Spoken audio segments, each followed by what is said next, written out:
एक समय की बात है। एक जंगल में एक सांप रहता था। सांप जंगल के छोटे मोटे जानवरों जैसे चूहा, मेंढक, छिपकली, गिलहरी, पक्षियों के अंडों को खाकर बहुत बड़ा और मोटा हो गया था। सांप के विशाल आकार के कारण जंगल के बड़े बड़े जानवर भी उसके पास आने से डरते थे।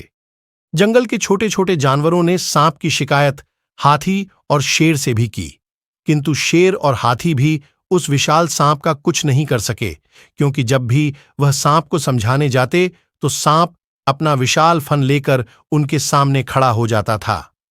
सांप कहीं उसे काट ना ले, इसी डर से जंगल का कोई जानवर उसके नजदीक नहीं चाहता था। धीरे धीरे सांप को यह घमंड हो गया कि जंगल का कोई भी जीव उसका सामना नहीं कर सकता। सांप ने सोचा कि जब जंगल का राजा शेर ही मुझसे डरता है, तो क्यों ना मैं भी एक राजा की तरह किसी विशाल घर में रहूं। यह सोचकर सांप एक विशाल बरगद के पेड़ के बिल में रहने लगा। सांप के आने से डर के कारण बरगद में रहने वाले सभी जीव जंतु और पक्षी उस पेड़ को छोड़कर चले गए। बरगद के पेड़ के पास ही चींटियों की बांबी थी। सांप जब भी कहीं जाता तो उसे रास्ते में चींटियां मिल जाती थीं। चींटियां हमेशा अपने काम में व्यस्त रहती थीं और सांप को नमस्कार नहीं करती थी। चींटियों का यह व्यवहार सांप को पसंद नहीं आया।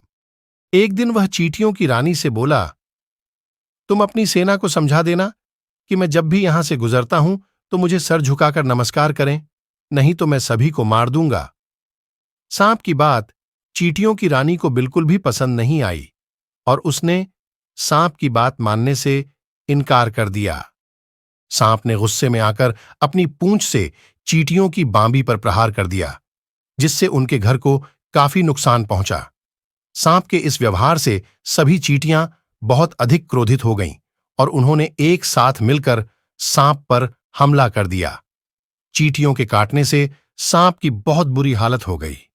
धीरे धीरे चींटियों की संख्या बढ़ती जा रही थी और सांप अपने आप को असहाय महसूस करने लगा। आखिरकार चींटियों के हमले से सांप की मौत हो गई और जंगल के जानवरों को उस खतरनाक सांप से मुक्ति मिल गई। शिक्षा। इस कहानी से हमें शिक्षा मिलती है कि कभी भी किसी भी जीव को छोटा समझकर उस पर अत्याचार नहीं करना चाहिए।